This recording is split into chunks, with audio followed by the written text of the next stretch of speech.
अजितदादांच्या मनधरणीनंतरही नाना काटे लढण्यावर तूर्त ठामच। आता 4 तारखेला काय होणार?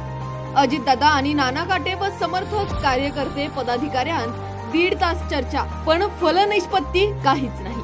आपला आवाजचे संपादक उत्तम कुटे यांचा स्पेशल रिपोर्ट। महायुतीत राज्यात बंडखोरी झाली असून चिंचवड विधानसभा मतदारसंघात तर ती मोठी आहे। तेथे राष्ट्रवादीच्या नाना काटे आणि भाऊसाहेब भोईर या 2 मातब्बर माजी नगरसेवकांनी भाजपच्या शंकर जगतापांविरोधात दंड थोपटलेत।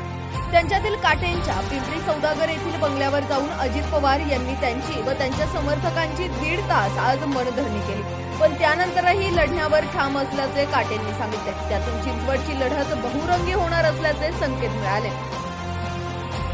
अजितदादा मुंबईहून दिवाळीसाठी बारामतीला चालले होते। मध्येच त्यांनी काटेंची त्यांच्या निवासस्थानी जाऊन भेट घेत त्यांचे मन वळवण्याचा प्रयत्न केला, पण तेच नाही तर त्यांचे समर्थक, पदाधिकारी, महिला आणि युवा कार्यकर्ते यांच्याही संतप्त भावना यावेळी अजितदादांना दिसल्या। ते बंडखोरी तथा लढण्यावर ठाम दिसले। त्यामुळे काटेंची माघारीची आशा माळवली आहे। आपणच लढणार असल्याचं त्यांनी या भेटीनंतर केलेल्या वक्तव्याने त्याला दुजोरा दिला। दादांनी समजूत घालण्याचा प्रयत्न केला, पण मी ठाम आहे असे काटेंनी स्पष्ट केले। दरम्यान चिंचवड मधील आपले दुसरे बंडखोर भोईर यांच्याशी सुद्धा अजितदादांनी यावेळी फोनवरून चर्चा केली, पण तूर्तास दोन्ही बंडखोरांकडून त्यांना सकारात्मक प्रतिसाद मिळाला नाही। बंडखोरीने युती त्रस्त असल्याचे दिसले।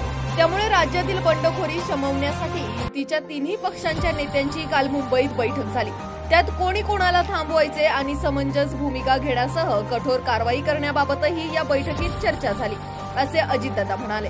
मावळात पक्षात झालेल्या बंडखोरीवर बोलणं झाल्याचं त्यांनी सांगितले। तेथे युतीचे राष्ट्रवादीचे सुनील अण्णा शेळके यांच्या विरोधात युतीतीलच राष्ट्रवादीचे अण्णा तथा बापूसाहेब भेगडे यांनी बंड करत अपक्ष म्हणून मैदानात उडी घेतली आहे। दरम्यान चिंचवडमधील बंडखोरासह काटे त्यांच्या समर्थकांच्या भावना जाणून घेतल्यात। त्याबाबत सहकाऱ्यांशी चर्चा करून निर्णय घेऊ असे अजितदादांनी सांगितले। त्यामुळे अर्ज माघारीच्या मुदतीत 4 तारखेपर्यंत काटे माघार घेतात याकडे लक्ष लागलंय। त्यानंतर त्यांनी पिंपरी चिंचवड महापालिकेच्या स्थायी समितीचे माजी सभापती डब्बू आसवानी यांच्या बंधूंचे नुकतेच निधन झाल्याने त्यांच्या घरी जात अजितदादांनी त्या कुटुंबियांचे सांत्वन केले। नंतर डब्बू आसवानी यांच्या घरी पिंपरीतील माजी नगरसेवकांची बैठक घेतली। त्यात बनसोडेंविरुद्धच्या नाराजांची समजूत काढली। पुन्हा बनसोडेंना विजयी करण्यास सांगितले। अजितदादांचे काटे ऐकतील आणि त्यांच्या समजावणीनंतर माघार घेतील का? तसेच आमदार बनसोडेंवर नाराज पक्षाचे माजी नगरसेवक, पदाधिकारी, कार्यकर्ते हे विधानसभेला त्यांचे काम करतील का? याविषयी आपल्याला काय वाटतं ते तुम्ही कमेंट करून आम्हाला कळवा।